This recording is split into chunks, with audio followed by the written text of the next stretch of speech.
Hello, ladies and gentlemen. I'm Katerina Papakostopoulou from Greece, journalist in Star Channel, political and Paraskynio newspaper. It's a great honor for me and pleasure for me to be here today in this panel discussion about the transmission of conventional healthcare to digital one with the help of technology. As a health editor and reporter, the knowledge, images, and experience I have gained within the 3 years of the pandemic had made me feel stronger and more confident and realize that along with the European solidarity, we will be able to encounter great challenges and pandemics successfully all together in the future. At this point, I would like to welcome the members of the European Parliament, Mr. Dennis Radtke and Mr. Stέλio Κυμπουρόπουλο, who will analyze the main challenges the staff in the healthcare system faced these 3 years. Additionally, staff's working conditions, shortages, or lack of essential skills will be referred to. Besides, the actions of the European Parliament in this field will be pinpointed. So, Mr. Radtke is the first to start our discussion. Hello. So, thank you very much, dear ladies and gentlemen, colleagues, friends, dear Stelios. Thank you very much for the invitation, and thank you very much for Stelios for organizing this event on a very important topic. And of course, you know, if you are invited as a politician to a discussion or to give a contribution, every topic is very important. And but to be honest, this is really very important, especially for us as EPP group. Because when we look on the political debate on the question of care strategy, and when we look on the European Years of Skills, where our EPP colleague and friend Lucas Furlas has been our rapporteur for the negotiations in the trilogues with a very good outcome, you can see this has really a meaning for us as an EPP group, and so it's really a pleasure for me as EPP coordinator in Ample Committee to give a short state of play or give my personal point of view. And in my eyes, many health professionals are really driving on their last legs, physically and mentally, and not just since the pandemic.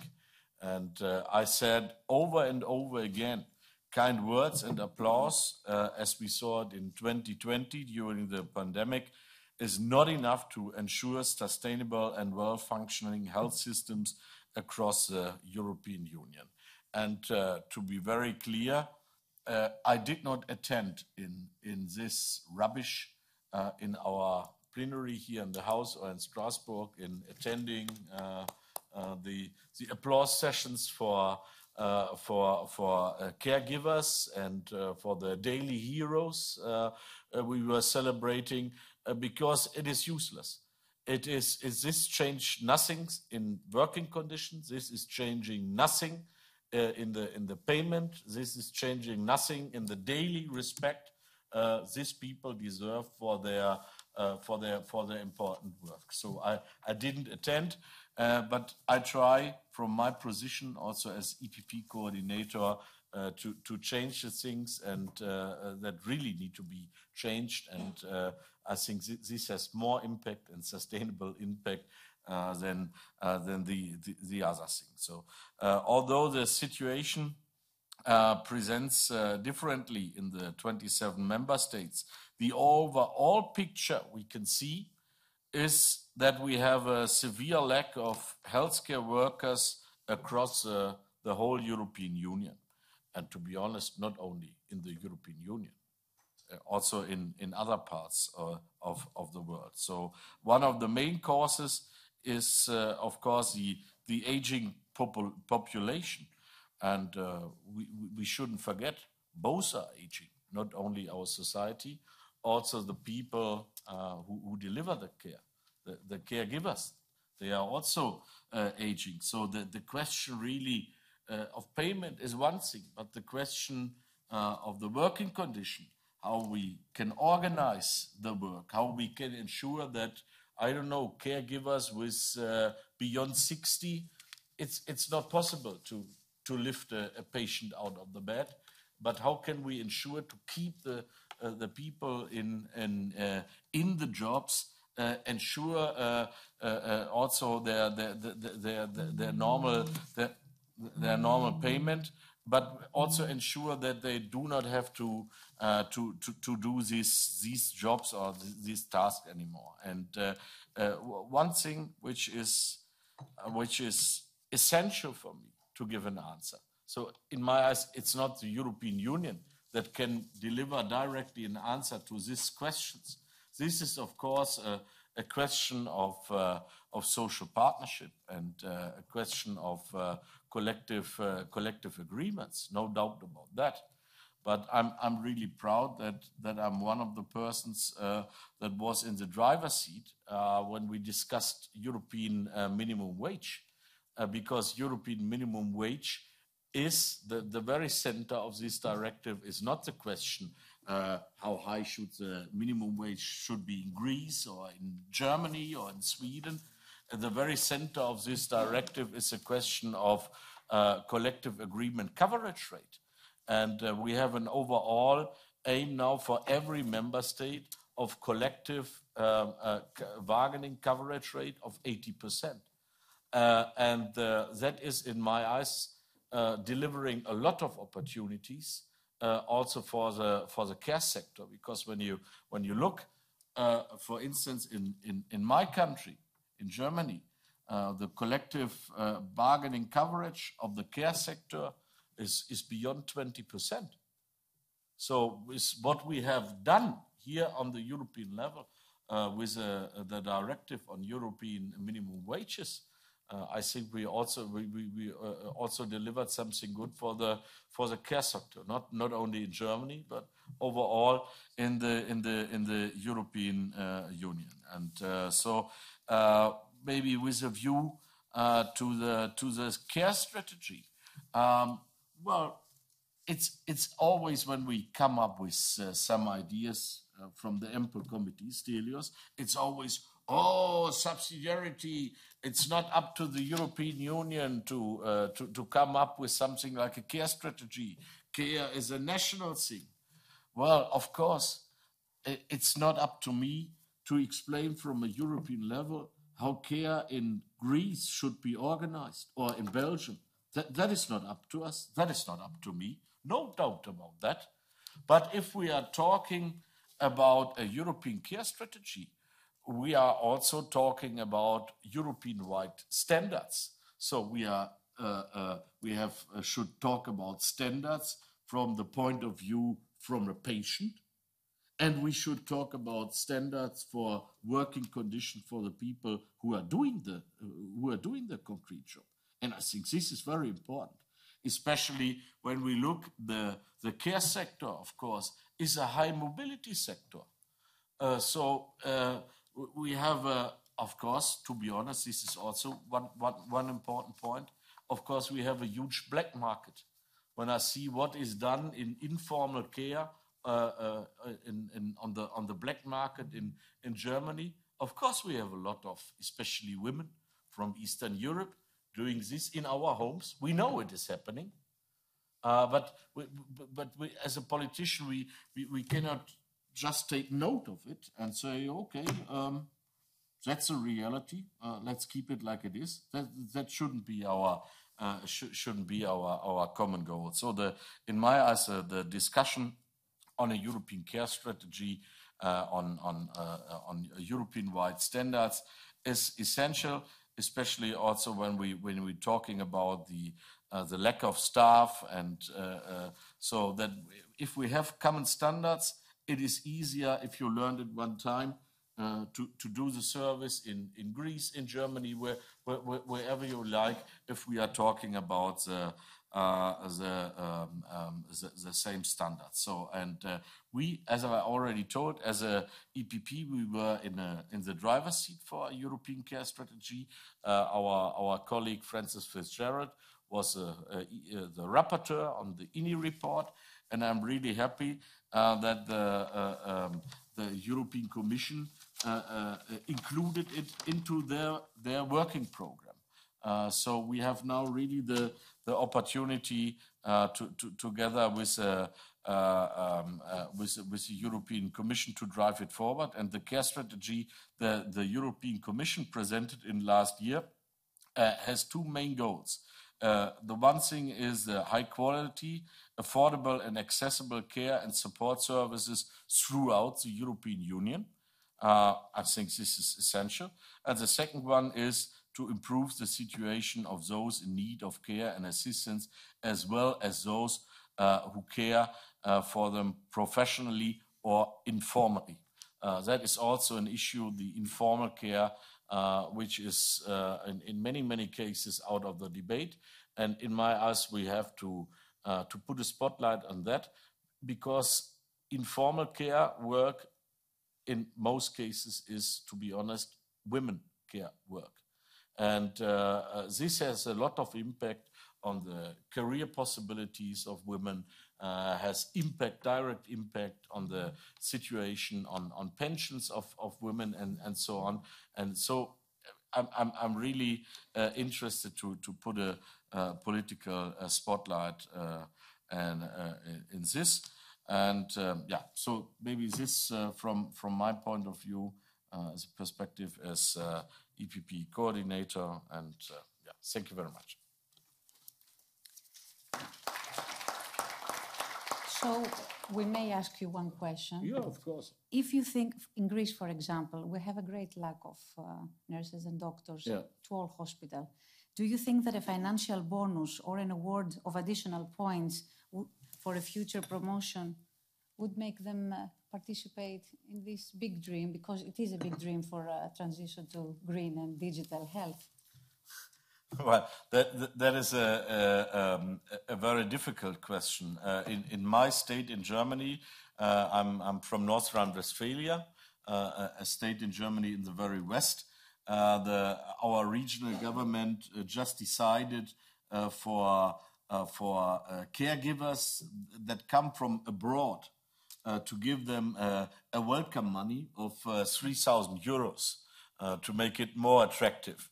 Well, I think it is a nice thing. We had in Germany during the COVID pandemic, 2 years, we had a terrible debate on a bonus.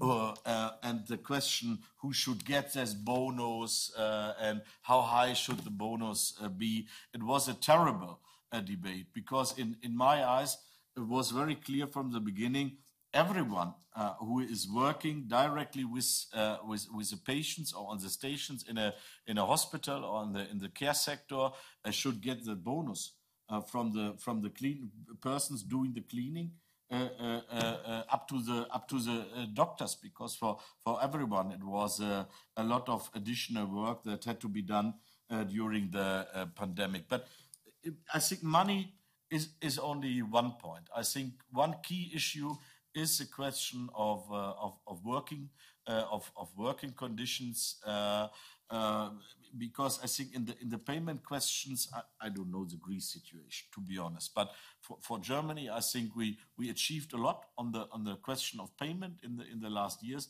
But on the working conditions, the situation is still quite poor. Of course, we are talking about a business that has to be run 7 days a week, 24 hours a day. That is difficult. And we have a lot of people who are interested in part-time work. So to make this work, the personal wishes and the need of the business, I think this is more a key question than just a question of bonus or economic. A bonus is always nice. I don't think. I think not only in Greece, also to have a bonus in Germany is very nice. They all say that they are exhausted after the 3 years of the pandemic. They feel tired. They don't get their days off. Yeah. They have many days left from their holidays, so they cannot see their families, their children. So they need extra time for these programs. Yeah. And they want to know they will do it during their working or after. And I want to get some time to spend the bonus. I understand. Okay, thank you so much, Mr. Radtke. And now, Mr. Κυμπουρόπουλο can continue. Yes, thank you. And dear guests, ladies and gentlemen, it's my really great pleasure to be on this second panel of the 3 days conference about how we can combine health and tech. I think that it's a very timely series of panels, and I also am very pleased that I'm co-hosting this panel with my dear colleague Dennis Radtke, who, as you have understand, has a very deep knowledge regarding the issues of skills, and he gave us the big image of what we need to do in order to create a greater potential for skills on our citizens. And I will give you another perspective regarding the skills, because I believe that technology in healthcare can indeed pave the way for a safer and more resilient healthcare systems. However, its incredible potential remains untapped across many parts of Europe. Equipping health workers with the right skills is one of the key challenges in order to enable the EU to fully harness this potential. The EU and our institution, the European Parliament, are not shying away from this challenge. In fact, we are doing our utmost within our institutional remit in order to address it. And the designation of 2023 as a European Year of Skills is not merely a symbolic move, and as Dennis said, we had the honor to have as rapporteur one of our PP colleagues, Mr.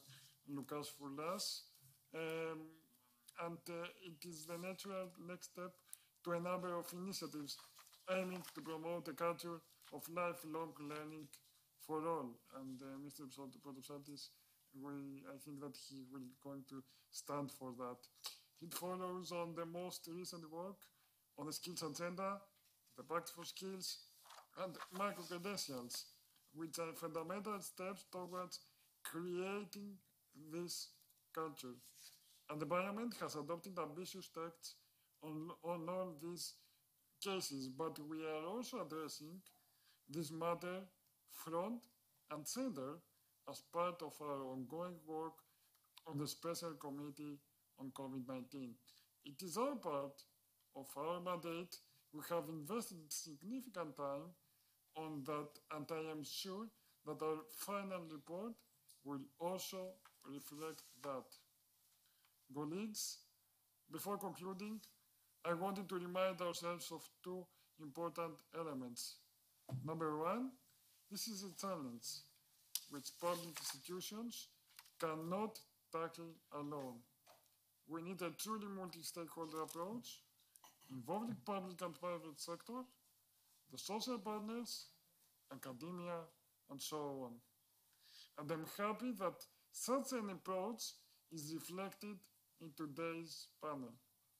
Number 2, it needs to be backed up with adequate national and European funding.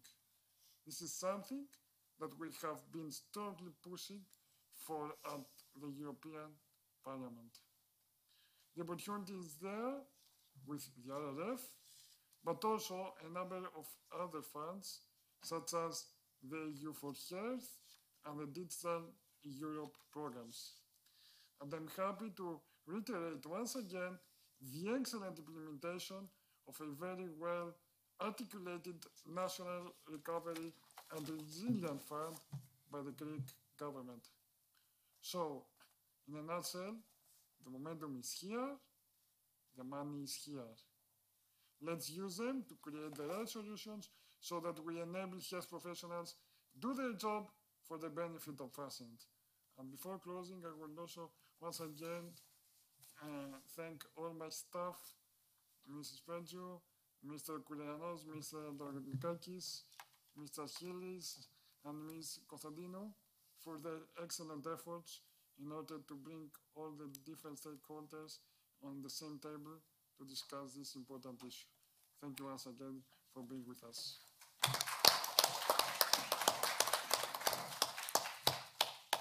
So, Mr. Kiburopoulo, if you don't mind, I would like to ask you if this transition would have a considerable impact on the government's budget for health, because especially in Greece, you understand that economics are not our best thing to consider all the time. Yes, I mean, we try a lot, but things aren't exactly as they should. I think that this is an issue for all governments, not only for the Greek government, because we need to reskill and upskill our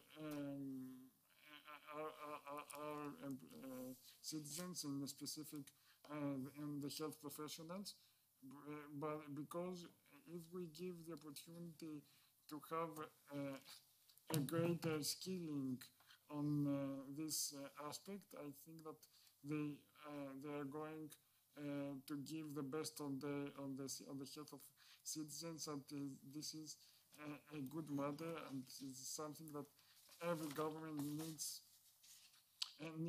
to boost in order to have health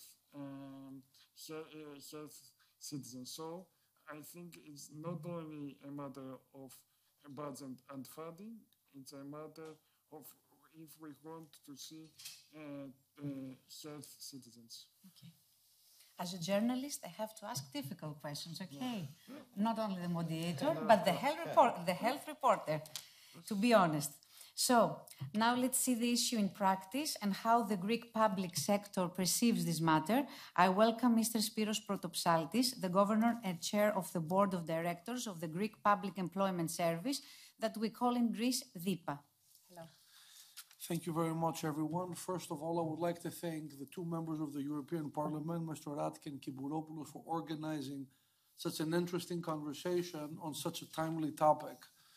The reality is that the world is changing fast. The labor market is obviously a place of rapid developments, and that has very severe consequences for public policy and for economic policy. We have seen throughout the world significant shortages in specific sectors, in specific occupations, and a very big reason of these shortages is the skills mismatch that exists in the labor market. To put it simply, in many economies, we overproduce graduates in occupations that have declining or low demand, and we underproduce graduates in occupations that have high or increasing demand. That is a problem that's not only present in countries with full employment like Germany, but it's very present even in countries with higher unemployment rates, such as Greece. And this is something that is troubling because it manifests the disconnect between our education and training systems on the one hand and the needs of the economy on the other hand. It's something that is a problem.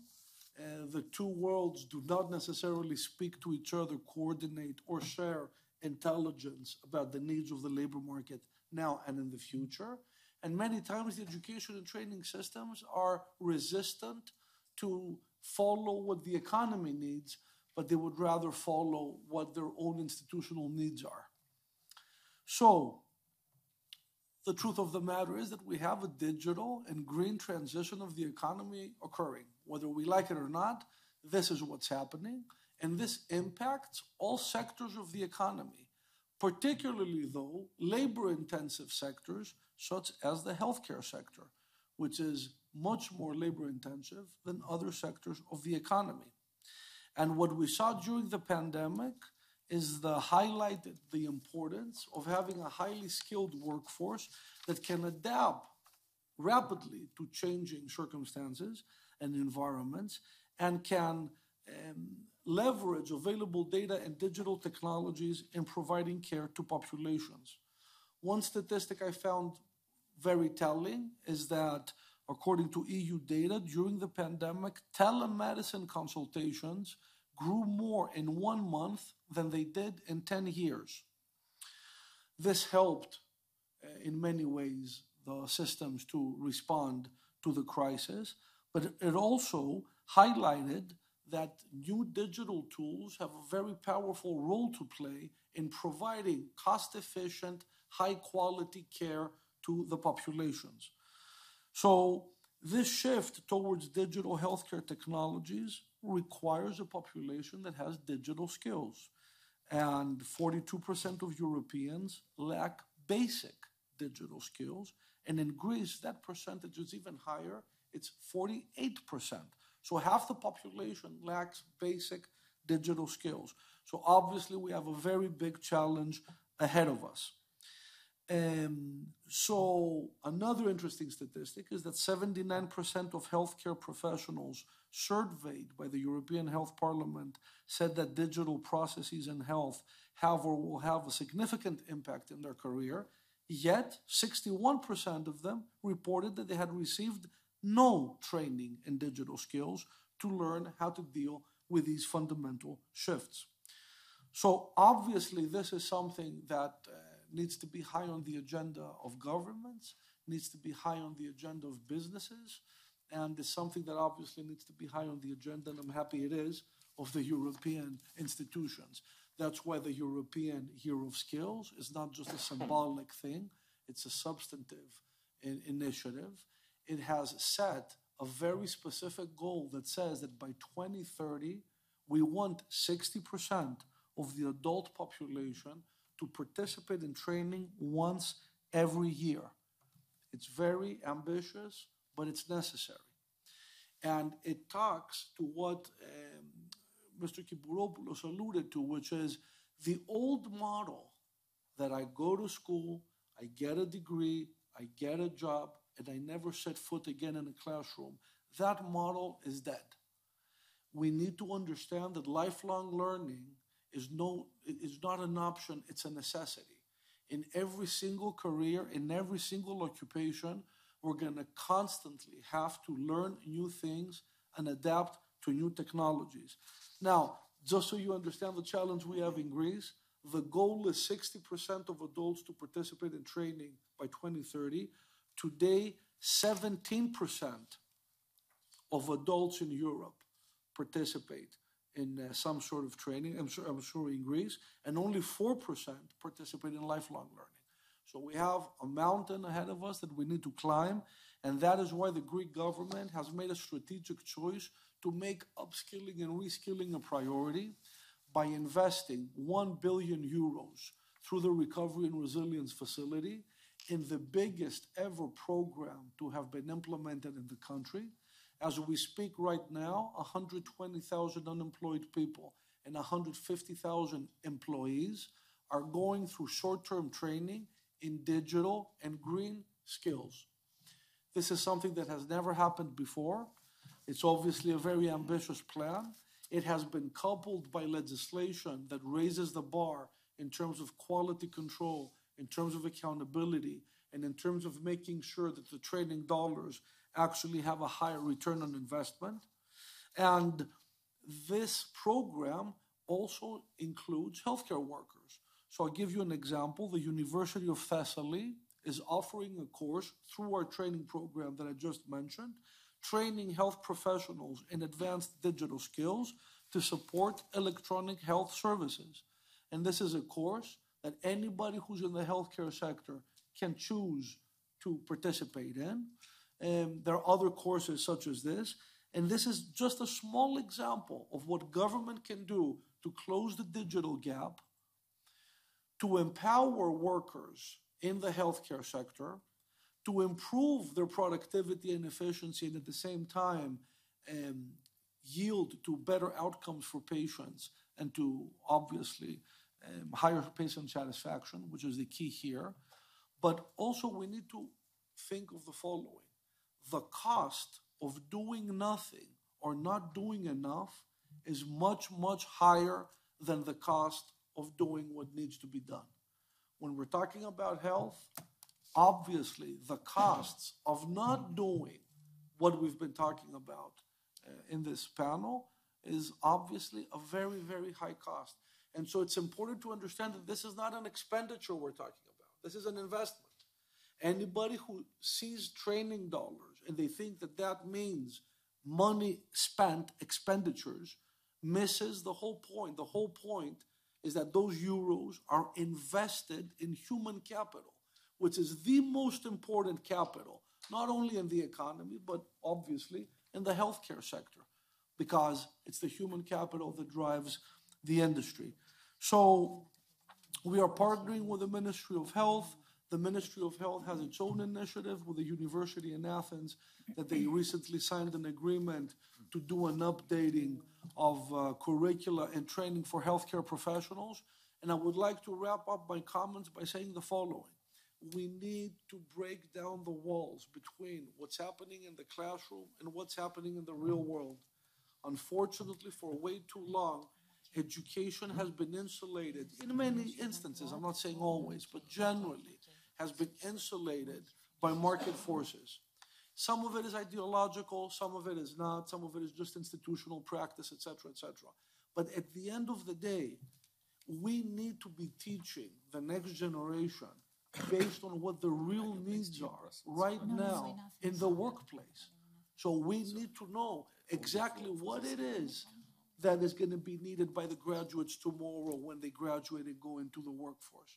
So the links between the educators and those designing the curricula and delivering the curricula needs to be very close in partnership with businesses, public health systems, etc., etc. So we know we are preparing the right way the labor force for tomorrow.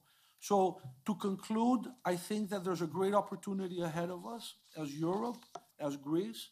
There are many financing tools that we can use right now, such as the Recovery and Resilience Facility, the European Social Fund, and obviously national resources that need to be targeted and dedicated to a very large degree towards upskilling and reskilling, because the needs are big and they're growing fast. And if we don't take action soon, the gap is going to grow larger and larger, and then catching up is going to be more costly and much more resource intensive. Thank you very much. An employee should tell you now, these things are very interesting for me, okay, but I'm 65 years old, I'm exhausted, and I'm not able to do any more lessons. I don't want to go to Thessaly University for extra skills. The only thing I want is more employees to help me in my job. Yeah. What you would say to him? I would say that the one does not mean the other is not true. I don't think that we should be mixing up things. Yes, having more workers is good, but if those workers are not trained to do the job, then they're not going to have the outcome that you want. I see it in my work all the time. Simply adding FTE to an operation that's inefficient or does not have the right management or training is not necessarily going to lead to a better outcome. Of course, adequate human resources are important, but at the same time, they need to be skilled, they need to be educated, they need to know how to live up to the expectations of the job. And so what I would tell that employee is that she needs to rethink about her assessment of the value, the utility of training, that maybe she should take this course at no cost. We're actually going to pay her to take the course. This is a motivation. It's part of the motivation. I don't think it's the only one, but it's definitely a motivation for these courses that we offer, because they are employees and they work. They're very flexible. They only have one component that's in person, a small component. The rest of us is either synchronous or asynchronous e-learning. It has all gone through an external committee of review to make sure that the course meets minimum standards of quality, etc., etc. And it's very flexible and can be incorporated in the schedule of an employee. Now, that's what we can do as a public employment service. And trust me, because I wear another hat, I'm part of the European Network of Public Employment Services. As a vice chair, I constantly speak to my colleagues all over Europe, and we're all facing the same challenges. And part of it is what you just said. Do people want to be trained? I mean, policymakers constantly say training and skilling, etc. But do people, and I think they do, because they see how everything is changing and job insecurity goes up when the training is not there. They see how if they don't keep up with what's happening in their field, they might have a higher job insecurity. But also I think they understand that they're going to be happier and more productive if they have those skills that currently they lack. Okay. Can I make a very quick question to Mr. Protopsaltis?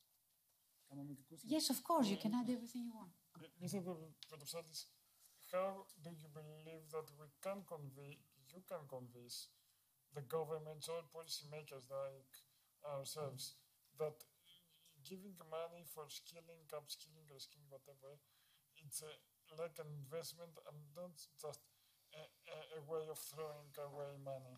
Yeah, that's a great question. In the case of Greece, as you know, we obviously have a prime minister who really believes in skilling and upskilling. So there, we didn't have a difficult job convincing him. But also in the European Skills Index, Greece is in the last places. And that's shocking. When you're trying to bring investment, you're trying to attract, big companies, etc. The skilled workforce is a key component. It's not enough anymore simply to have a favorable tax environment and to have little regulation and blah, blah, blah. The biggest thing companies are looking for today is where is the skilled workforce that I need? And maybe they are in Germany or in Dubai. Maybe we should see why the Greek young people they used to be in Germany. Many good Greek doctors were in Germany, and you know it very well. And now they're in Dubai. They are in other countries with very high salaries, quality of life, and they don't want to be to a public hospital in Greece where they say that they don't get paid well. So that's why I tell you that they need the motivation. And I see it from inside as a reporter, doing report every day long with them on the road during the pandemics, not at home.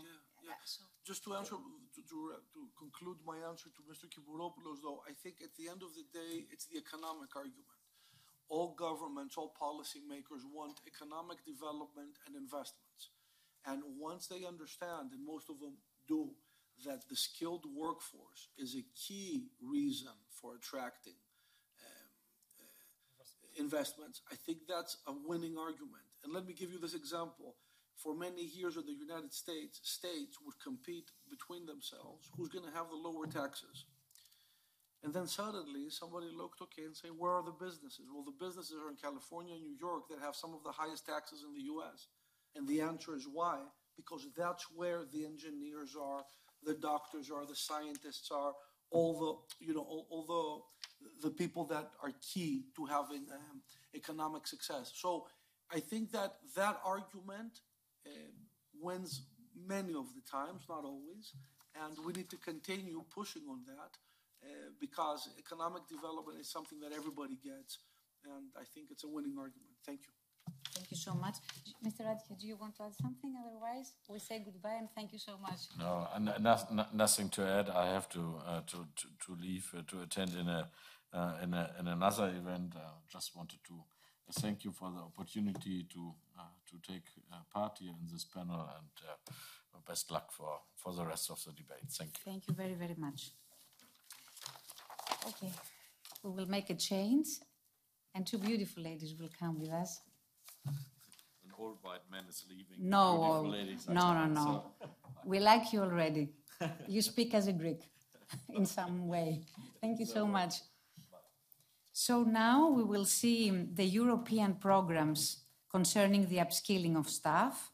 And we have two ladies with us, Zoe Milona, who will make the presentation of the Be Well project. She is Be Well Project Manager and Program Manager, European Health Management Association, and the Uveka program by Henriette Hanses, Uveka Project Manager, EU Project Manager, South Denmark European Office. They will be with us.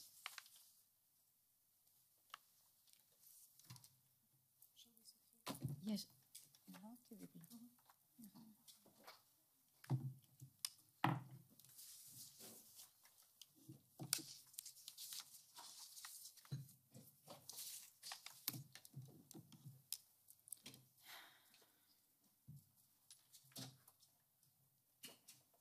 And we are very happy for these 52 people who are online with us, and they are watching live our discussion.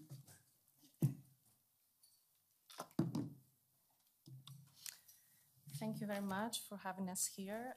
Thank you, Mr. Kimbouropoulo. Thank you, Mr. Radtke, for this opportunity to present two European programs, Erasmus-funded programs, that are targeting exactly what we are talking about. And it has been a pleasure to hear both MEPs and Mr. Protopsaltis paving the way for exactly what we're about to present to you right now.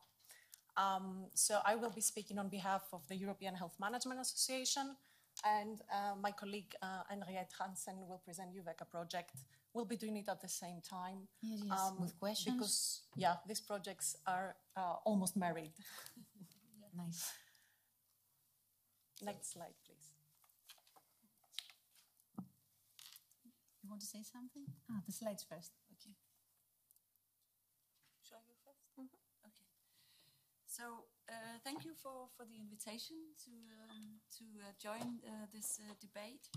And so I said I'm representing the UVECA project, and it's a project under the COVER initiative, so Centers of Vocational Excellence, and it's a quite big project in terms of Erasmus, because we have 4 million euros almost, and we are 7 countries participating, 3 pan-European organizations, also EMA, so that's why we are married, Okay. as so I said.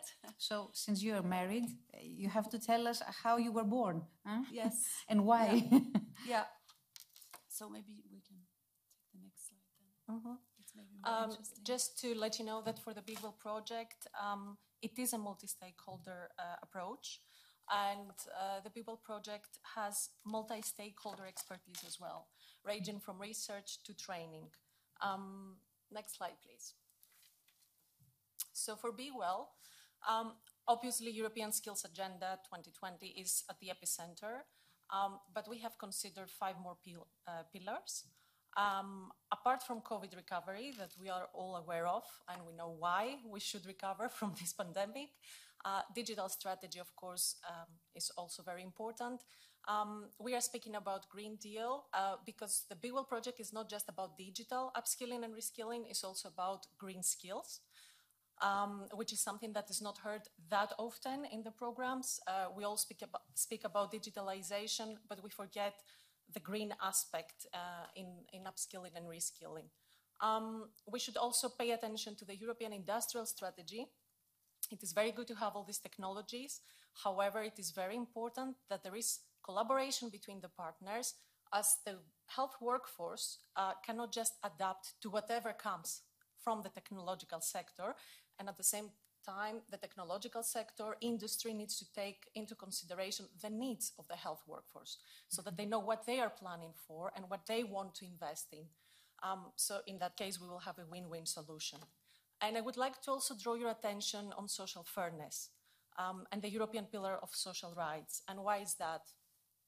Because we want the health workforce to be safe, to be healthy, to be able to respond to the demands and the challenges existing right now, but also coming in the future. There will be new jobs emerging, and in order for the health workforce to respond to that, we need to give them equal rights and opportunities to be able to be trained, to be upskilled and reskilled. And here I will just put a short dot and give the floor to Henriette. Mm-hmm. Yes, so we are also working with skills, of course, but our can we Next change slide, slides? Because we need to know if you have identified these skills, what they are. Yeah, well, we have not. We are in the course of identifying the needs, but we have identified 6 megatrends in the UVECA project, And it's all something that you were talking about before, the politicians sitting here. So the aging population, digitalization, personalized care, and the climate, and so on. And what we are focusing on is to create a sustainable healthcare sector on a general level through upskilling and reskilling of the health workforce, and focusing on these 6 megatrends. So that's what we're doing in the Uveka project. And right now, we are in the process of making surveys among healthcare professionals and healthcare students on how they actually see these megatrends, how they evaluate that these megatrends have an importance in the way that they are being skilled, either being in studies, or if they can, with the skills that they are having right now as a health professional, if they can deal with these megatrends in the future. Next slide, please. So, speaking a lot about the social spectrum, the social aspect of this project, we are talking about all these principles that you can see in the slides. We need to address inequalities. We need to make sure that the health workforce feels sure about their competencies and how they can respond to their job. Healthcare will be much better in that case, better providers of care, and at the same time, it's a way to retain the health workforce.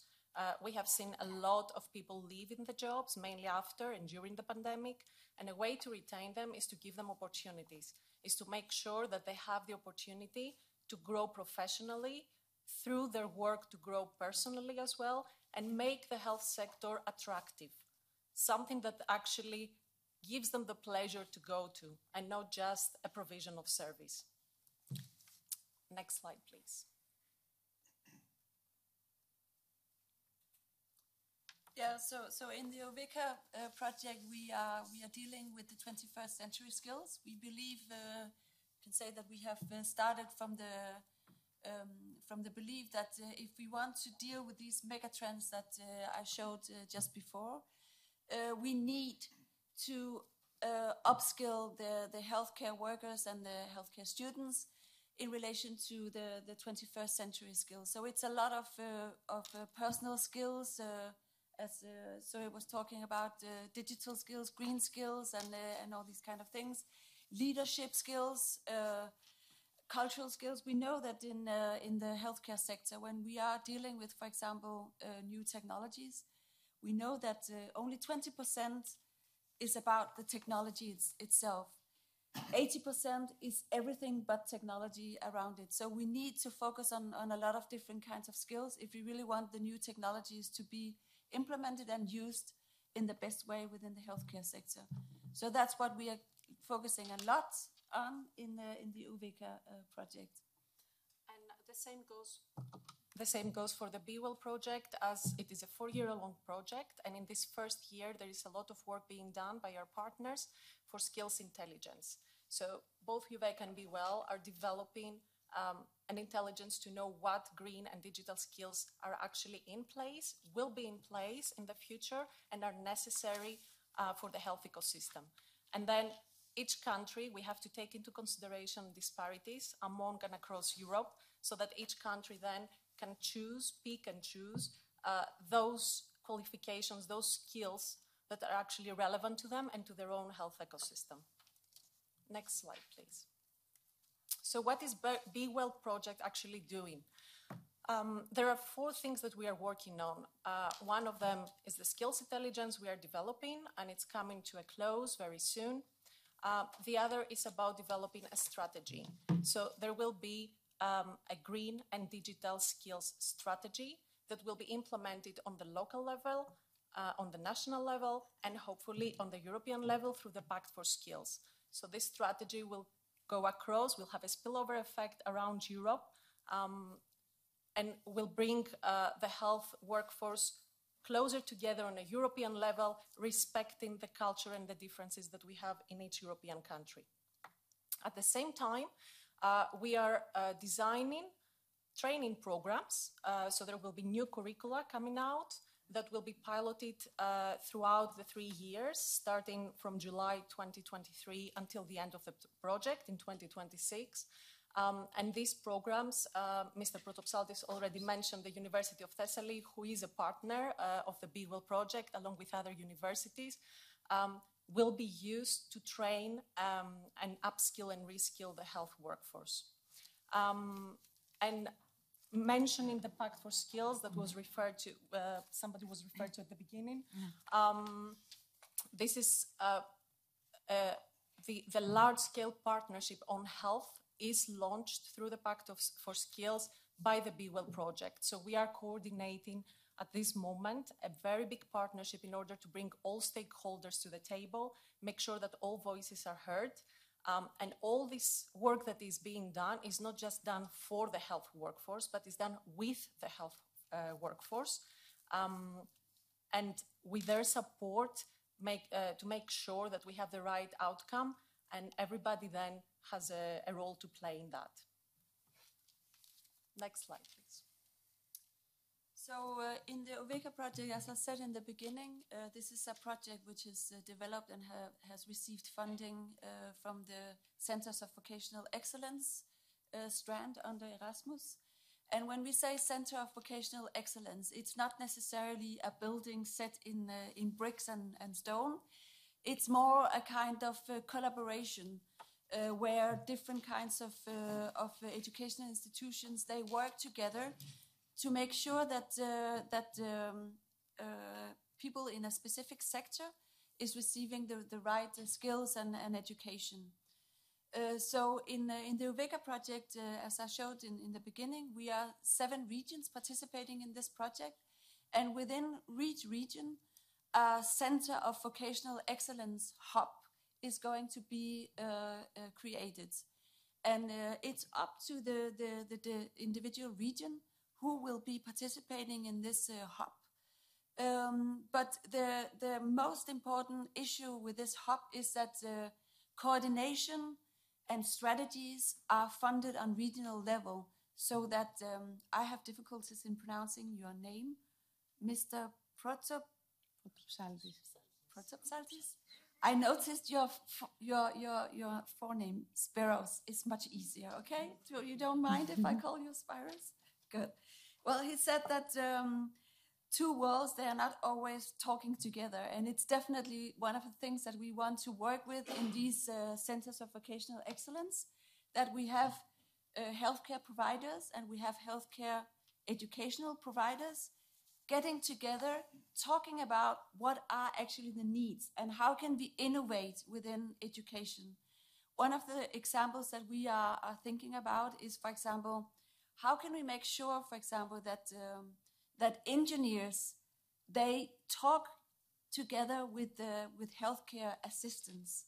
Could we, for example, in a new way, make like internships where healthcare assistants, when they are in education, that they, for example, have 2 weeks of internship together with the engineers, so that they speak, maybe they do not speak the same language all the way through, but they know what they're talking about. And when the engineer is coming out from his studies, he knows what, or her, or she knows, now I'm a bit influenced, it can also be a woman engineer.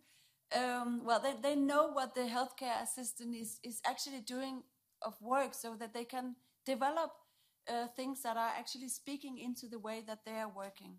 So we are trying to make these regional vocational excellence centers. And on top of that, we will be creating a European platform with a lot of different kinds of educational offers, webinars, e-learning, innovation workshops, where students from the 7 regions that are in this project, they can, for example, pick and choose different kinds of educational programs. But there will also be offers for healthcare professionals already working within the healthcare providers in the 7 regions, where they can also do like internships with each other or innovation workshops, so that they can learn from each other. This is not at all ready yet. We are only in the beginning. I imagine that in a year's time or something like that, our European platform will probably be ready and we can show a prototype. So this is all dreams and wishes that we have for the moment for this European platform.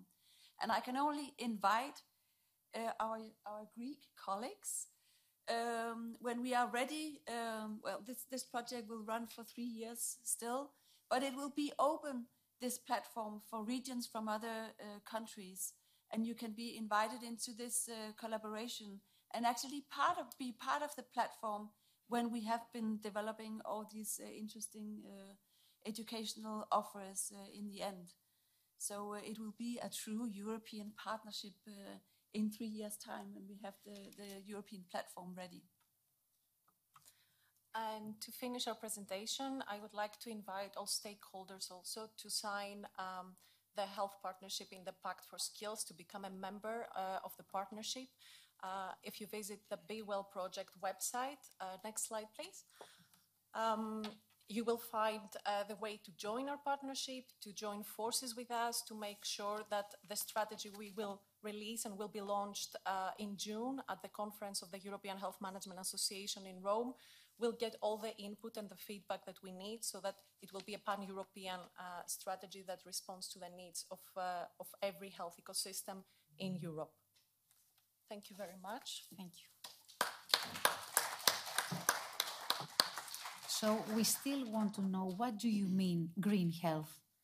As a health reporter, I can imagine less pollution or less blood during an operation, less use of papers, a better way of using the water or the electricity. What else do you mean by green health? Well, we are speaking about green skills, and by these green skills, we refer... Go ahead.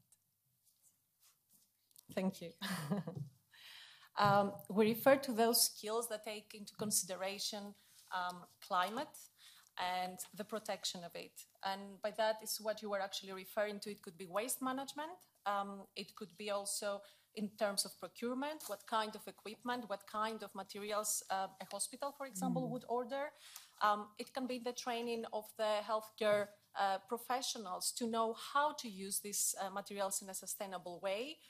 For instance, we are speaking about sometimes the sustainable nurse, a nurse that knows how to train the patients as well to have a more green thinking. And who's going to have the control? Because I may know how to do it. Who is going to control me if I'm doing it well or if I do it in the end of the day? Well, it's definitely personal responsibility as well, but there are systems, like automated systems, for instance. This is what digital technologies are all about, where we can replace the simple thing, the lamps that run in a hospital or in a healthcare establishment. We can replace the lamps, or we can have instruments that turn on and off themselves. Or there is a time automation. So for the water, for example. For instance, for the water or the electricity. Or no electricity the hours that the employees are not in the office. That could be as well. In many hospitals, especially in Greece, the lights are on during the day and the night. And the electricity is very expensive in Greece. And this is why upskilling and reskilling in this sector, on the green aspect, is very important. Okay. And as European Health Management Association, we represent health managers across the spectrum of the health ecosystem, meaning that if these people know, if they get also upskilled and reskilled, along with the rest of the health professionals, then they have better owning of their own knowledge, and they can transmit it and transfer it to the rest of the staff. We will have the opportunity for more questions later. And now let's see some showcases of advanced training and use of innovating technologies. And I welcome Professor Palikaridis, who will focus on the field of biomedical technology use training. Thank you very much, Mrs. Kostopoulos. It's a pleasure for me to be here again. I was here in the morning session, and I'm grateful to Dr. Kimbouropoulos for the invitation to be also in this afternoon session. I follow with a lot of interest the excellent presentation you made and also the presentation of the members of the European Parliament and Mr. Sorry. It is not Papa Protopsaltis.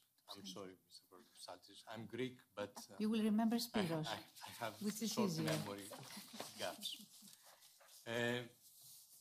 I'm afraid I have to also to close a gap between what is going to happen in the future and what are the latest developments in the fields of digital, and bring you to some more conventional problems that we face. So I'm coming to the next slide, please. I'm coming also from the Institute of Biomedical Technology that was established in 1991 to support the development of biomedical technology sector in Greece and improve the way that technological advances are coming right to the patient. And if you want to make a link what happened with digital technology, I would say that in 91, 92, we were leading a European program named BEAM, Biomedical Equipment Assessment and Management. And this program prepared some quite advanced at this stage tools to manage biomedical technology in the hospitals.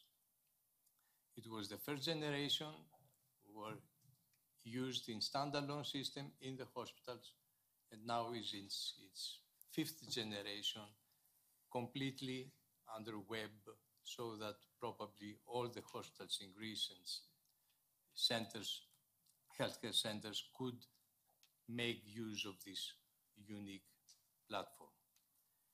INBIT is also very active in international collaborations with WHO, EAMBES, and that participated in the morning session, Global Alliance for Clinical Engineering, and IFMB. Next, please. I will give you some numbers before starting to go into more details about the subject. First of all, Europe is leading innovation in the medical device sector. 40% of patents are created in Europe. It's far beyond USA and other regions. Europe has about 35,000 enterprises, manufacturers of medical devices. 95% are small and medium manufacturers. And the global budget that is produced is about 150 billion. Next, please. Continue with some numbers. Probably you will be surprised that in the global market today, there are almost 1 million different types and models of medical devices. And when we are saying medical devices, are not only big value equipment, are also the masks, the protective masks, or the syringes and the needles. And if you want to go to such single-use devices, it is an amazing number of several billion, hundred billions of such items that are produced and consumed every year. And also, if you want to go to a more advanced technology, there are more than 1 million pacemakers, cardiac pacemakers that are implanted every year. So the numbers are huge. When we compare these numbers with the numbers that medical technology that they were used 50 years, just 50 years ago, these numbers were by a magnitude of probably 1,000 less. So instead of billions, we had millions. And that makes a big gap also in the way that we are dealing with these technologies that have been emerged. Now, coming a little bit more to my subject, that it is related to use provoke adverse events, to lack of user training in many cases. As you know, in every activity humans have in their life, there is a risk to have an adverse event. In other words, to have something that will create harm, and there is a probability that this happens. And of course, when a patient enters in a hospital, apart from the treatment that he is going to receive and the risk he has for his own, let's say, problem that he is entering the hospital, there is also a risk that something adverse event, an adverse event happens, and without, let's say, an error, user error, or something else, that will create harm. Why? Because this is an activity as well. And being in a hospital, it is considered that it is an activity that is at least 20 times more risky than flying with an airplane. The point is that if we have 10% of the admissions in the hospital that probably they will have an adverse event in them, most of these adverse events are preventable. And how, next slide please, how we can prevent them, I'm sorry, I was speaking on this slide. So how we can prevent this adverse events? By proper training and taking care of safe use of medical devices. Can we go to the next one? If we consider medical devices a sector in general, we can say that there are three pillars for safety and cost effectiveness. One is regulation, and now we have in Europe the two new regulations on medical devices from 2017. The other one is assessment of medical technology that is also regulated by a directive in 2021, just 2 years ago. And in between, we have the management and use of the technology. This is the only part that in the life cycle of a new technology applied in medicine that it is not yet regulated. Training of users is part of this pillar. Can we go to the next one, please? Also in the European Union, as well in the United States and other countries like Australia, Canada, and so on, there are vigilance systems in order to reduce the likelihood to happen a new adverse event in a hospital with the same type of medical device. And for instance, you can see that the number of reports to FDA during the last 20 years have been multiplied by more than 100 times. Why? Because there are so many new technologies that entered and so many new items that are produced that so one batch that is defective in the production could provoke a lot of reports to FDA or to the European Union about this failure of this device. In the European Union, we have also a similar system. In all countries, the users, when there is an adverse event, they should make a report to the competent authority, which for Greece is EOF.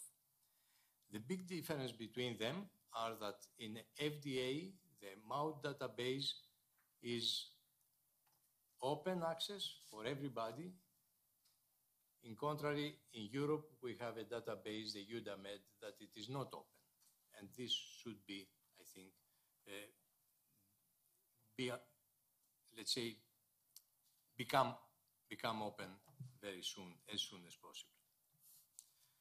Adverse events are usually, next please, related to medication. We have many problems with medication, either wrong doses go to wrong patients, etc. But also they are due to medical device failures. And if they have to do with failures with medical devices, then they can be related to design, assembly of device, installation, inspection, but in most cases are related to use. Wrong use of devices are, in fact, in the root of most of the adverse events related with medical devices. So what we have to do is to try to train healthcare professionals in order to better deal with medical devices. Examples of common cases for adverse events with medical devices we have with infusion pumps. Wrong regulation of infusion pumps could provide more or less of a drug to the patient. Surgical robots, if the surgeon is not well trained, it's another case of adverse events.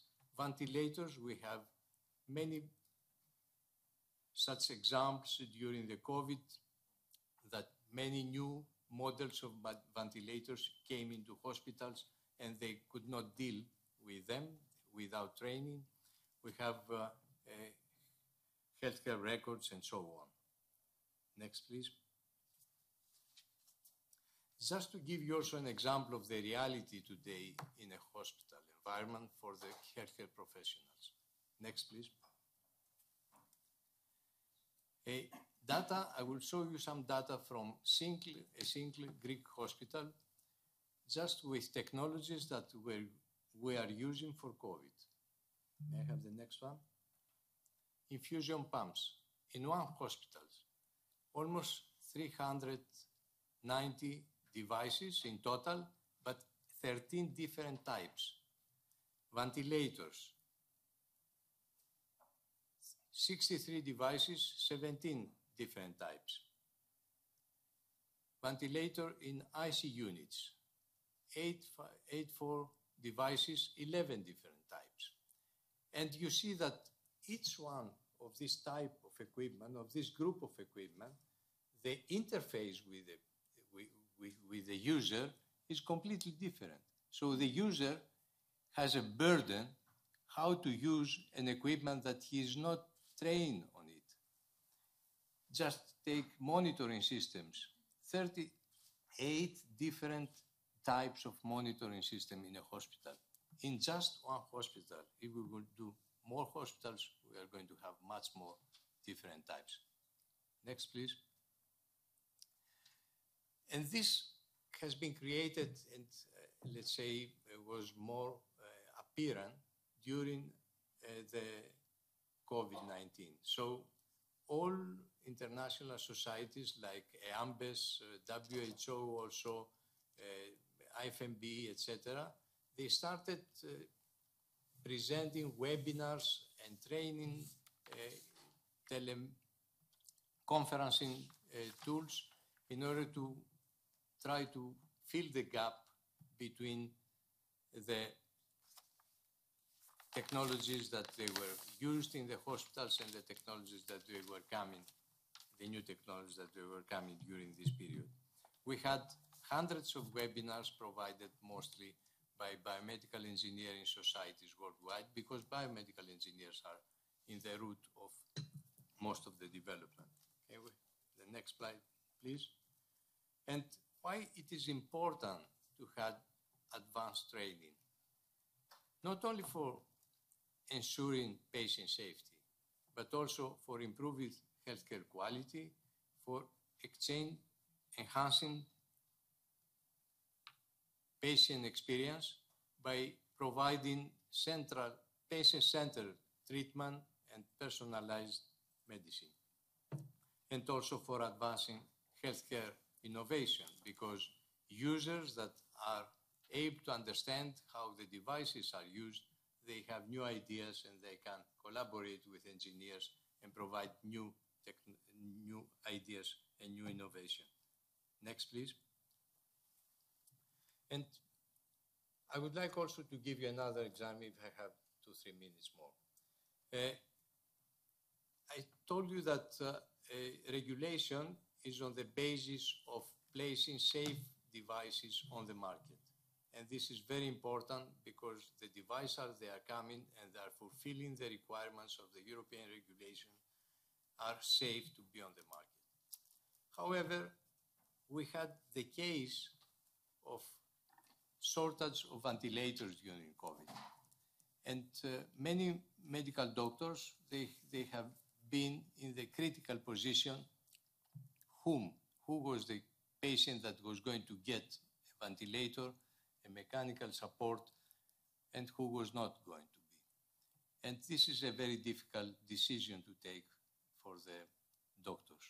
And some of them, and some other engineers, but not biomedical engineers, they were thinking that we can ventilate 2 or even more patients with just one ventilator. And this is a very simplified way of acting. And this can be done only by people that they don't understand the critical parameters that should be regulated by the ventilator, and that they are just cannot be applied to 2 patients at the same time. So within 1 month, the American Association of Respiratory Care and also many other associations, they said, no, sharing mechanical ventilators should not be attempted because it cannot be done safely with current equipment. So there are not existing equipment that could ventilate more than 1 patient. There probably in the future they will be produced, but it was not the case now. Next, please. So after these exams, I would like to come to some conclusions. We have to reduce misuse of medical device. We have to take care not to underuse or overuse medical devices. Medical technology is the basis of modern healthcare delivery, but overuse of this technology is not always beneficial for the patients. Human factors and user error are on the root of many adverse incidents, but poorly designed equipment can also become the cause of user errors if the interface with the human-machine interface is not well designed. And finally, vigilant reports should be encouraged because this is the only way to avoid repetition of adverse events with the same type of equipment. And we must be prepared to respond to new types of adverse incidents from new and emerging technology. Next slide, please. And some more conclusions is that the requirement for placing, as I said, medical device on the market are existing, are well done, and we hope that in spite of the delay to put them really enforced in practice, they will give quite good results in the future. Also, vigilance systems are existing, and the only thing is to encourage more reports on adverse events and to make these reports at UDAMED also in Europe accessible to everyone.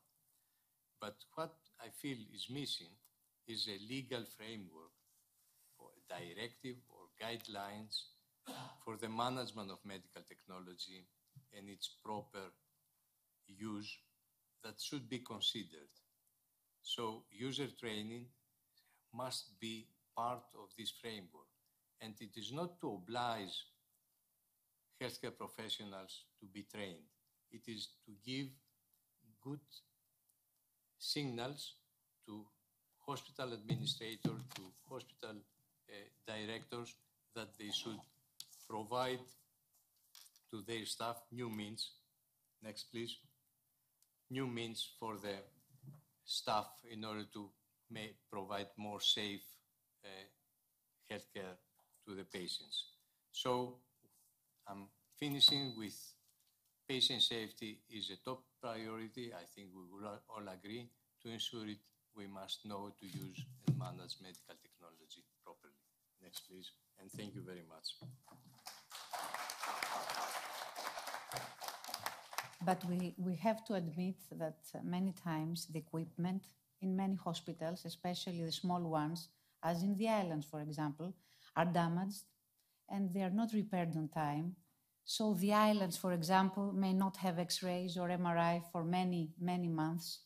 So the patients must go to other islands or to Athens, and this is a waste of time for the patients and their families. And you know that many hospitals don't have enough equipment for everybody. So again, you have to go to another biggest hospital or to pay to go to a private hospital. Mm-hmm. Isn't that so? Yeah. In many cases, it's so, but I didn't want to enter to such, let's say, a debate. Today I'm going to do the difficult questions. That's why I'm here. Myself, I think that we have to better speak with each other, the biomedical engineers, the hospital administrators and managers, and also the other professionals in the healthcare sector. And to do so, and I would like to remind what Mrs. Hansen said, we have to speak between us.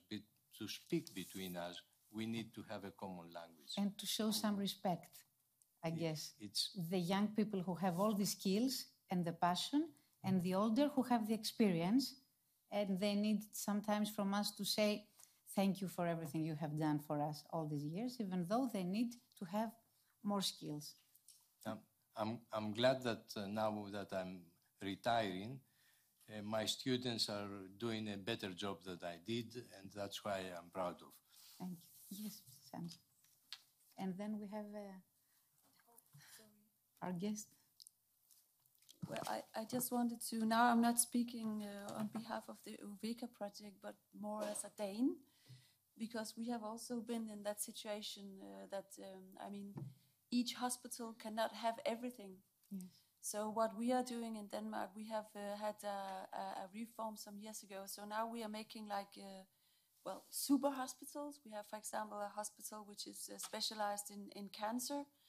So they have all the very, very good equipment. And then we make sure that there is mobility available for the patients, so that they are coming to the best hospitals with the best equipment and the best doctors, because you cannot have the best hospitals everywhere. And we need to see that we need some reforms within this. We cannot afford to have like super hospitals everywhere, I think. Yes, okay. And now we will remain in the showcases section, and I welcome Mr. Panolis Babatsikos, founder and CEO, 3D Med World Business Development and Dental VR Training Specialist, who will talk to us about training the healthcare staff in virtual reality field. Thank you very much. Thank you very much for organizing all this. Dr. Stelios Kimbouropoulo, who is very passionate on what he's doing, and I know him very well. Also, his great team for organizing all this and for giving me this chance to be here among all of you and explain the technical part and from the part of entrepreneurship, how we are proceeding in all this upskilling and reskilling. So I will show you some videos. I will show you a very small presentation and some examples of how we're working on training and helping the new young doctors in the hospitals through the virtual reality technology, mixed reality holograms. And we're leading now the top quality global, even since we're a very, very small company. So my slides, okay. The next slide, please. So the medical training on the 21st century, we have some issues. So we are having lack of cadavers. That means that the people that are in training in the hospitals, they don't have the chance to use the cadavers properly, or they don't have cadavers. They're very expensive. Sometimes the hospitals, they don't have the right time, and especially through COVID, we had very, very huge issues. Also, the real-time feedback during the training, what that means? That means that when you're doing a simulation over the cadaver or the simulators, the technical simulators, you don't have a real feedback of the pain, of the nerves, or the instructor cannot guide you through this cadaver properly. So I will explain in the next slides, not this one, on the next slides, I will explain how we're working on these softwares and how we're developing every step very well progressed and very structured on the core of the softwares. The simulation of emergency situations. I had some requests before some years from many doctors for general surgeries that young doctors, when they have been inside in the surgical rooms and they had some bleeding systems, or they had like very emergency situations, especially on REBOA techniques, they had problems while they were under stressful situations and they couldn't deliver the final results or they couldn't save the patient. So without the help of a very well-known instructor, very well experienced doctor, they couldn't help like the patient. Especially through COVID, most of the issues we had, it's that the trainings went so back. They were lacking of training, so the people they couldn't transfer the knowledge. Everything was inside in Zoom and from internet, from the social media channels, and that was very bad because at the end of the day, who is at the end the end user who is lacking of the new trainings and the new techniques, the patient. And we had these issues. Now all the people are trying to rush everything and help with many ways, all the new technologies and all these new techniques. Also, tracking individual records. All the professions in the hospitals, they need to track the records of what the user is doing, the young trainee is doing, the data analytics, deliver emails with what is this person did at that point and how we're correcting this and which specific level. So repetitivity, reskilling, upskilling through the uses again and again, these platforms. Connecting students and tutors. This is something we're doing the last years. We're connecting through the virtual reality technology. People from all over the world. We can connect now from here. I have my glasses with me. We can connect from Africa. People that they have special disabilities, which is very important. People that they cannot pay as overseas MSCs or programs that they can invest money or their families from Africa or from Asia and come to UK or everywhere. So we are trying to connect them through these platforms inside in the surgical room, the virtual surgical room. And also the patient education. We keep forgetting always the patient. The patient education is the most important thing. When I'm speaking also for new technologies, I'm speaking on behalf of the patients because I'm speaking with thousands of patients all over the months of my work. And all the patients, they cannot understand what is this procedure, what his problem, what exactly is happening on his health. But we're trusting the doctors. It's a good thing to trust the doctors, but at the end of the day, you have to know. You have to know, like you're going to the supermarket and you're reading behind the chips that, it has these ingredients. But at the end of the day, you don't know what's happening to yourself when you're going to the surgical room. So it's very significant to know and have a proper conversation with the doctor. So next slide, it's that the virtual reality is this technology. Virtual reality helps with a specific way. There are many publications that they are saying that whenever now, for example, I'm speaking, like for these 20 minutes, and after 2 weeks, you will remember the 10 or 15% of what I'm saying as small details.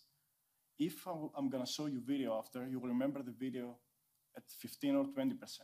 Virtual reality helps you on the 65 to 70% of the retention rate. So it's a cognitive learning training platforms. That means that it's like you're doing hands-on. You're wearing the glasses. You don't have any reflections from the outside environment. That means it's an immersive experience. You're having the gloves and you are doing all the surgical steps according to the customized scenario from the doctor. So the subject matter expert is always a surgeon, it's a doctor, or it's a hospital, or someone who is responsible for this scenario. That means that you're having a complete scientific scenario. You're wearing the glasses, you're inside in all these steps. Always the simulations we're having, it's more than 100 steps, and we're trying to simulate also the time of the surgical operation. That means that the repetitivity when you're using this, it's huge. You're remembering all the steps, and when you're doing this, which is way less costly, it's exactly the example of the flight simulators over the years. So next slide is that we are using 3 very structured programs. We're using the animations. You will see now some animations and exactly the assets we are inserting inside in the softwares, game engine machines. inside in the virtual reality simulators. So we're using very realistic animations. We're working now in Switzerland. We're working in Germany, in Canada, in Texas. From my side, as a small, in brackets information, I'm coming from working with companies like Warner Brothers and Time Warner. I decided to come back in Greece in the most difficult situation in capital controls and 2016-17. I started my company, I designed all this business plan, and now we're working with more than 50 companies globally, like in Canada, in Texas. I have 5 people team, very specialized, and all these people, they were very well trained exactly on the way that all the formation speakers, they want exactly their programs to know. How these people, they have to be trained, how they can increase the productivity, how they can help all the business as step-by-step businesses for the training, for the complete, accurate upskilling and reskilling. The target audience, if you go to the next slide, it's the hospital institutions, universities, the surgeons, the private doctors, and also we're working with 3 pharma companies at the moment. They're using for molecular level, which is very significant. Imagine now if you can immerse yourself inside in these virtual rooms and see exactly how you're inside in the body of the system and see how a drug is working, or not only to look videos or scientific publications. One big issue we're having, for example, not only in Greece, everywhere, is that all the PhD students, where they're providing scientific reports, when they're doing publications or they're delivering the final thesis of their masters or the PhDs, they're presenting numbers, they're presenting scientific results, but I don't know if the 90% of the audience, they cannot understand anything. So that's very significant for us. So we have to transfer these through the complete platform, so basic animations, simulators, something easy, something very attractive for the people to understand what they are doing. It's exactly what we're saying now. We're working for cryptocurrencies, we're working for ChatGPT, for example, for all this AI with machine learning systems, but basic, all the people, they don't know exactly how to use their phone, their smartphone, which is very significant. So that's why we're saying upskilling and reskilling needs to be very simple at the first level, and then increase the levels of the difficulty. So this is my company. The next slide, I'm gonna show you also some pictures on the next slide. So you can see here we are working also with Da Vinci systems, with robotic systems, where this is the thyroid surgical operation. People, they can understand now after these videos, it's screenshots, I will show you also some examples for videos, that they can understand what's happening. So the doctors are showing these videos, and then they are helping with the simulators to reduce the pain or to make people understand what's going on. The professors, now they have tools in their hands. They are closing the books, and also they can use the technology. What we are doing with the cadavers, we are not trying to overlap anything. We're not trying to throw away the wet labs. I'm working with the wet labs, but when I was in Nijmegen and Tübingen in Germany and Holland, and I was doing training in the cadavers in the wet labs, and all the students that were coming after to a digital competitor, the virtual reality, I had so many testimonials. So how could I leave this technology behind me? When they were coming to me and they're saying, I want to do the cadaver, but I want to do it sometimes 3 times per day or 4 times per day because I want to become better and better. So I'm providing the solution. He can do the cadavers, but also he can use the software. He can see himself inside. He can speak with a professor from US without waiting him with the airplane to come there and ask him some questions inside in the surgical room. So he can do the operation, he can train himself, and also he can track analytics, which means at the end of the day, he tried it 3 times. The first time he did 2 mistakes at this specific level, and then he can do it, he can do it, he can do it. And this repetitivity gives you a lot of learning. And then when you are going to the surgical room in an emergency situation, under a very stressful situation also, you know what to do, because this is a storyline. We're working now as a company with haptic technology, because most of the people, they would say, okay, you're using the gloves, but also my child is using the virtual reality games, and this is just a game. It's not a game, it's a serious application. It's like I'm saying you're having your PC, but the PC it's only for games. All the people that are doing different jobs in the PCs. It's the same thing. We are doing very serious applications. We are working on all these cognitive training simulators. And at the end of the day, we're having this collaborative training, which is very, very significant. And we're having amazing results on matter of the feedback and testimonials from universities and from the doctors, the young trainees. Now in Switzerland, there is a University of Bern in a reboot technique in the emergency bleeding situations. The professors, they are using this technology in 300 students per year, so they can be trained for the last 5 years. So we have complete testimonials on this. And then on my last slide, you can see my contact in case, like someone wants to ask me personal questions, someone wants to help on simulators. Of course, this is the last slide. If you go here, you can see my contact. Of course, like we can help people and institutions. And I would like to show you a few videos. The first one, it's a process pipeline of what we are doing as a team. It's you can play it also with music. I'm not gonna make you feel tired or bored, like it's very nice videos.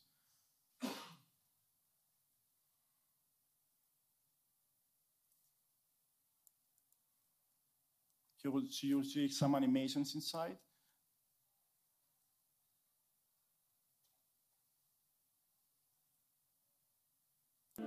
How we're building the scenarios.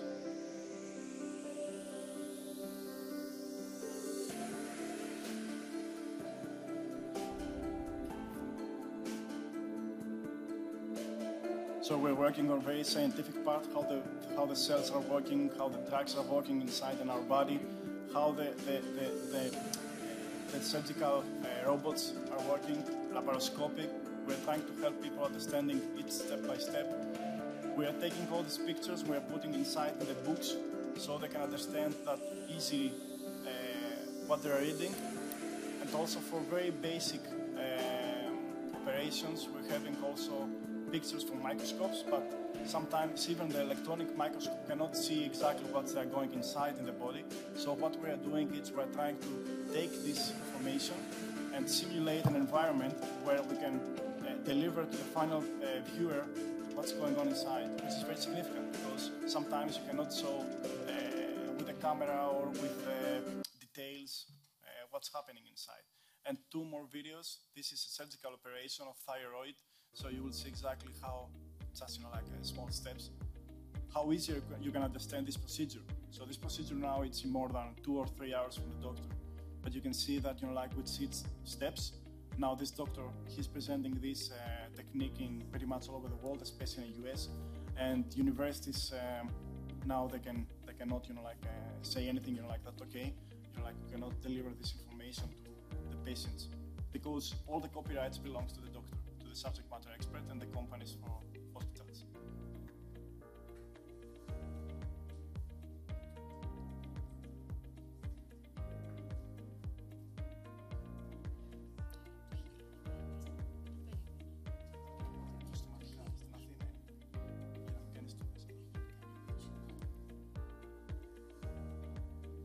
You can forward a bit the video.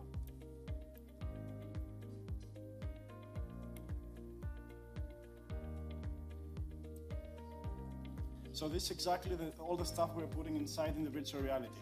Imagine you're using your gloves and you're using, like on the left and the right, everything. So you're using the scalpel, you're opening the muscles, you're opening exactly all the steps. So the virtual reality simulator instructs you exactly in all the levels, especially in the hygiene, which is something that most of the doctors, they're underestimating the hygiene. And not only through COVID, but also it's very significant because all the bacteria and all these inflammations we have sometimes, it's because of the hygiene issues. So now we're working in University of Texas and many universities and helping the professors attract the students, use simulators for hygiene. Suturing, you can see suturing. Suturing, it's one of the most difficult things. We have very advanced level suturing, and that means that you are using your hands. And remember, when you're using your hands again and again and again, your hand saves all this information to your brain that suturing needs to be happening with this way. And you don't have the cadaver, like the big face or whatever, and you have to do it again and again or waiting the cadaver to come after 1 month or 2 months, or if you don't have the accessibility, it's time. And for the last one, you will see the video with the robotic surgery, the Da Vinci. If you go just to the middle of this video,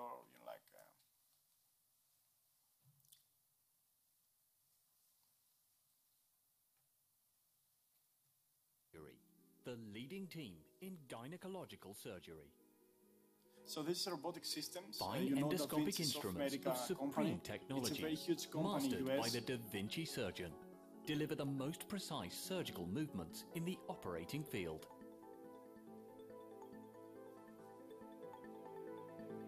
At the surgeon console, the specialist has full control and command of the Da Vinci system. The Da Vinci system consists of 3 integrated components: the patient card, the vision card, and the surgeon console, operated by a highly skilled surgical team. The supreme Da Vinci technology is delivered through tiny skin insertions, ensuring minimum trauma and maximum outcome benefits for the patient. The surgeon's vision of the operating field is 3-dimensional, high definition, and magnified. So yeah, I don't want to make you see all the video, of course. At Gin Surgery, It's fine, thank you. So for Da Vinci system or any robotic systems, I had a speech before a few months for 5G. We're working behind on 5G, how you can operate a patient through countries, or you have to be on your country, you have the basic system and you can operate the patient from very far away. So this is exactly what we are doing. Even for simulators, you have to be trained from this system in order to take the certificate.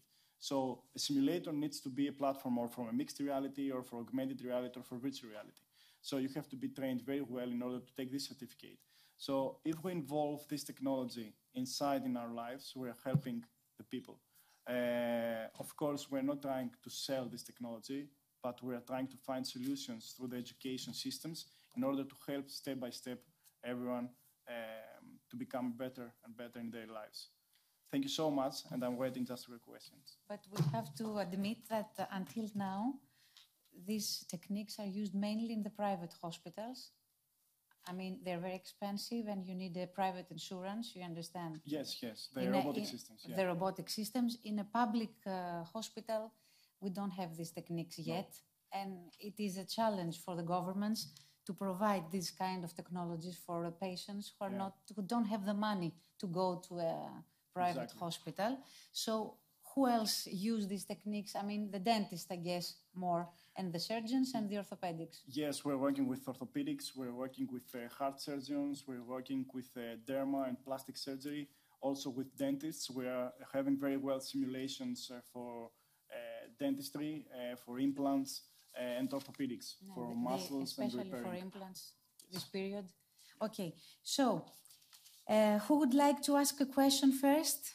We are at this section now of questions and answers. If you have any questions. Yes. Thank you very much. I'd like to ask only a short question to Mr. Babachikos. So you say in the robotic system the image is magnified, but in the training virtual reality they're also magnified, the bodies and the organs. The images, what you mean magnified from images? I mean, are they real size, human size in the training virtual reality sessions? Yes, in the virtual room we have the patient, it's exactly on the size that it's a middle person. Also, we're having all the organs inside and all the specific steps requires all the area to be exactly what they need, like in a proper surgical room. You have all outside the instruments, you're having also monitors where the monitor shows, first monitor shows the steps you are doing, so which step you have to do. You have a hologram inside which shows you that you have to cut here, you have to open this muscle. So the system helps you a lot in order to be on the early stage and do everything step by step. Then at the end, when you're finishing, you can choose another level of difficulty and go to the expert level where you have to remember everything and do the operation alone. So a professor at the end of the day, they have a complete evaluation tool. Also, you have the instruments that it's exactly simulated from STL objects. That means that it's scanned from us, or we're taking from the manufacturer all the instruments and the objects from the manufacturer in Taiwan, in China, whenever these implants are. So everything is completely accurate inside, even the size of your stage. So you are over the bed, the surgical bed, you are in the 180 meters as a size of a surgical person, and you can simulate also the angulation when you are going over the patient. Imagine, like the dentist, the best friend of the dentist is a neurosurgeon, because when they're doing surgical operations, they're always like this. So the neck has issues, so they're visiting the neurosurgeons and the orthopedic surgeons a lot. That means that we can see this, and we can help also the doctors become better and better in their lives. But I didn't describe that stuff because there are so many benefits we're using this technology, and we're working on so many stuff behind. But I want step by step to transfer this knowledge to the people instead of showing all the benefits and like make a confusion. Anyone else? Yes.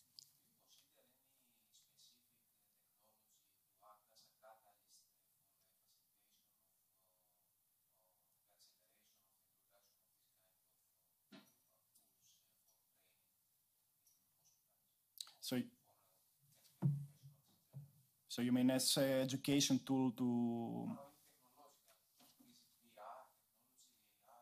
Yes, virtual reality technology. Well, the glasses, the hardware at the moment we're using, it's a very significant part. We're using specific from Facebook, for example, which is the most value for money at the moment. There are better glasses which can be combined way better with the designs we're creating. And there are also cheaper glasses, but we are providing the middle value for money, and then the very expensive ones, which is a complete, very good experience. It's 4K per eye and very good results. Also, you need the 5G in order to, in the collaborative training, to call the doctor to be inside in the same platform. So you need the 5G technology. And also we have unlimited spectators that they can join from the tablet or the phone and see the operation inside. Also, what we are doing is we are trying to be inside in accreditation systems that as soon as you are joining a spectator and you can see all the operations, you have questions there or questionnaire at the end, you can take credits for your university lessons. So this is very significant. So you need 5G, Wi-Fi, if you are in a local position for the login page, and yeah, the glasses. The glasses are remote. You don't have, cables, so you can join from everywhere, even from here.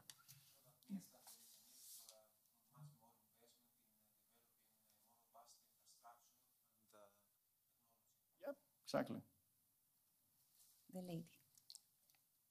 Hi, I'm Paula Goethe from the Center for European Policy Studies, and my question might not be most related to the panel we heard now, but also in the morning it came up. We are currently researching the European health data space and the proposed regulation to this. I don't know if Mr. Kimpouropoulos, sorry, I butchered your name, would be interested in commenting on how the European health data space is supposed to play into pandemic preparedness and pandemic management. And more related to this panel that we heard right now, we talked a lot about skills and labor and introducing new technologies into the hospitals and the current healthcare system. And I'm curious to hear how, if you believe it would be likely that the European health data space can be established quickly so that we can reskill and change digital platforms just so easily that it can be doable and feasible in the current state. Thank you.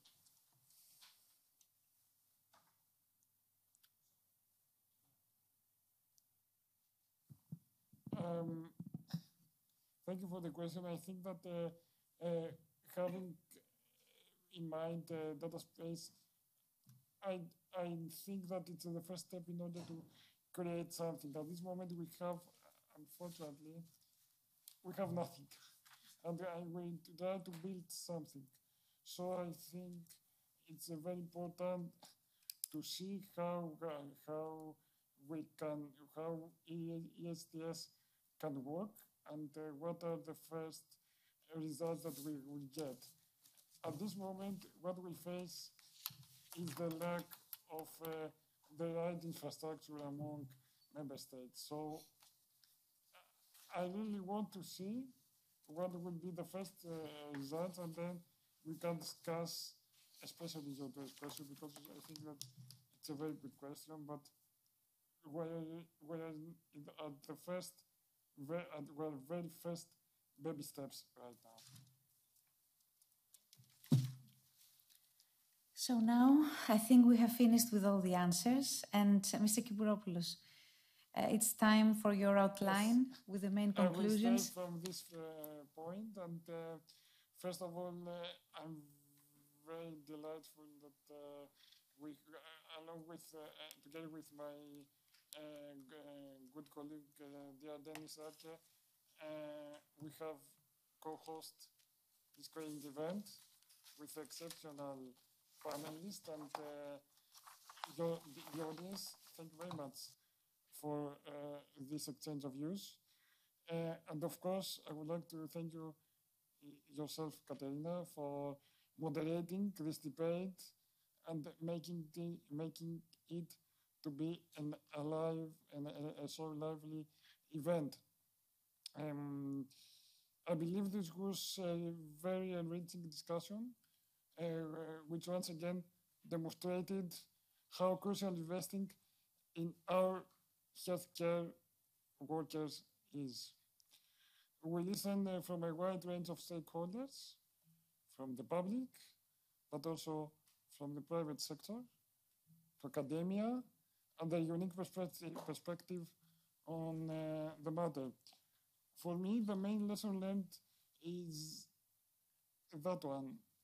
Let us address this challenge front and center because it simply makes sense. It makes healthcare workers' life easier. It improves our health system's effectiveness and efficacy. And it improves the treatment for the main beneficiary of our healthcare systems, namely patients. We had the opportunity to discuss on the challenges our healthcare professionals are facing. And I think that this is an endless issue, but we have the first material. But I think that we try to underline in this panel that we can use digital technologies as an element in order to create the support and the reskilling of our healthcare among different states. Yes, indeed, it's true that we use Greece as an example, and you have heard a lot about Greece, but I think this is only a piece of other member states which are facing a lot of the same difficulties. We are taking for the European Union as a whole, and upskilling our healthcare providers will be a big benefit to all of us. I look forward to following up on what we have discussed here today, and I'm sure that substantial progress can be achieved if all these above-mentioned stakeholders which are here today carry on working together. This is, I think, a crucial issue. We can put all our efforts and all new ideas and the different aspects of the same issue to bring them together. Thank you so much for this event.